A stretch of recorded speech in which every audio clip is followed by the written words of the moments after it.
thought was pretty interesting from Romania, former socialist country. The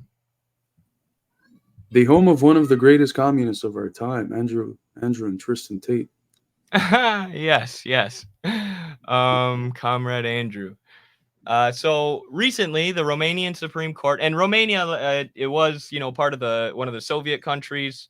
Not the most successful socialist project ever, but like all the Soviet countries, with the restoration of capitalism, there was a human rights disaster, Yep. massive poverty, massive unemployment, massive corruption in the government, all these things. So it's been in uh, a real rough economic and political situation since. But recently, the Romanian Supreme Court has banned Diana Sosoaka, I don't know, from participating in the presidential elections due to her pro-Russian, anti-European, and anti-NATO views. The ruling states that such position disqualifies Shashashka in the photo from running for office, according to Reuters. Earlier, Shashashka called for a peaceful negotiation regarding the Ukrainian conflict and criticized Ursula von der Leyen for her policies, claiming that they are killing people in Ukraine, which is 100% correct. She's correct on those positions. And this is what's so funny about the collapse of the Soviet Union and all the former Soviet republics is, what did they tell us they were giving them?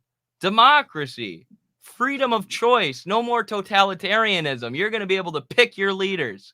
But look what we have under liberal democracy. If you go against the West, if you go against NATO, the government will ban you from running, right? Romania is more authoritarian now than it was under socialism.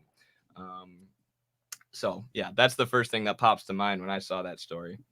And that's the case for all of the countries that ended up taking the route of capitalist restoration, which is an interesting, way to phrase it, because some of these countries in Eastern Europe, there wasn't really a much developed capitalism before socialism. There was, similar to China, almost like semi-feudal conditions in some of these areas. And the contrast between what socialism, imperfect though it might have been, was able to construct and the societies that existed before is extremely stark, almost as stark, if not perhaps a little less as stark, as the contrast between what they were able to build under socialism and what they received with the shock therapy that you mentioned in the 90s, that in Russia alone killed more than 1 million people, brought a drastic lowering of the life expectancy, and any metric that has to do with the well-being of human life was completely obliterated. And that's the result of capitalist restoration. If you want an example, a comparison of socialism and capitalism, all you have to look at is what happened after the capitalist restoration that occurred in Eastern Europe. It was a complete societal collapse, a catastrophe, of which humanity has honestly never seen before. It's a reason why it was called by some scholars a process of demodernization. They literally went back more than 100 years because of capitalist restoration. Absolutely. I was going to make a joke about building bunkers, but I just realized it was Hoxha's Albania that built all the bunkers, not Sesescu's Romania. I had those two mixed up. But yeah, that's such a good point. And Romania, like, I've heard socialists make a lot of good critiques of socialist Romania. Like, there were a lot of things that they could have done better. And it's sort of an example that people point to when they critique socialism and say, try to look for things that socialism could have done to improve life for the people. But even, one of the least successful socialist projects still got way worse after capitalist restoration. Socialism at its worst is better than capitalism at its best. So, Mm, yeah, that's a fascinating that this is beautiful. where they're at with their political system. That's a great quote, folks. Write it down. Socialism at its worst is better than capitalism at its best. That's indubitably true.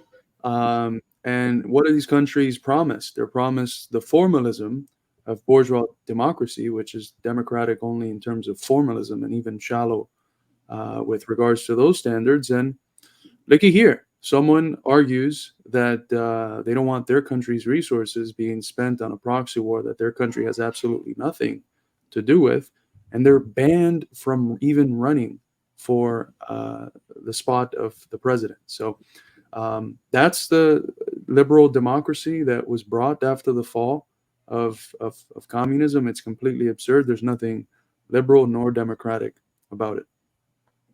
Facts. Facts. Anything else to say on this? I don't know too much about the political system in Romania.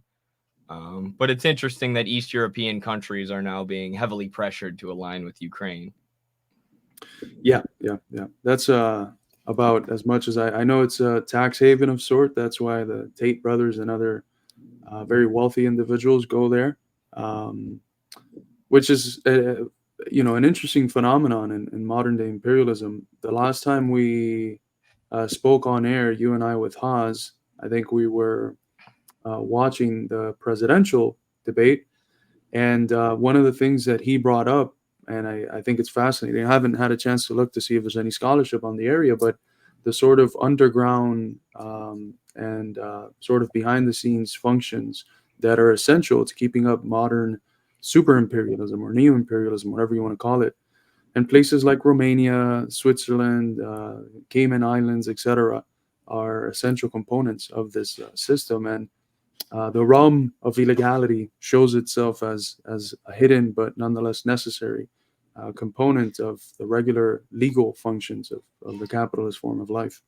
Absolutely. I like this quote too here from Hugh G. Lee. The problem with all the Warsaw nations minus the GDR and USSR is they borrowed massive loans from the IDF and didn't delete the feudalism way of thinking. Yeah, that's one of the reasons, like, I know in China they regret, or they say that the Cultural Revolution was a mistake, but they also deleted those feudal ways of thinking using the Cultural Revolution and really gave their people like an ideological armor against the West through that Cultural Revolution. And I don't know, I get why China looks at it the way they do, but it did serve its purpose in a way. And regardless of whether you do a cultural revolution or not, you do have to overcome these like old, outdated feudal ways of thinking, which can be difficult, especially if you have a large peasant population that's completely uneducated or maybe even illiterate. And as far as the IMF loans, I immediately think of Yugoslavia. They're not one of the Warsaw nations, but that's what happened to them. They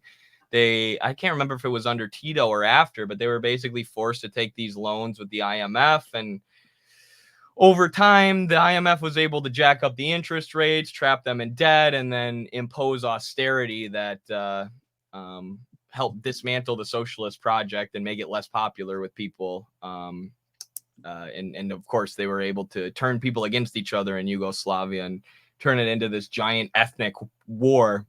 But yeah, can't let the IMF. They will screw you over.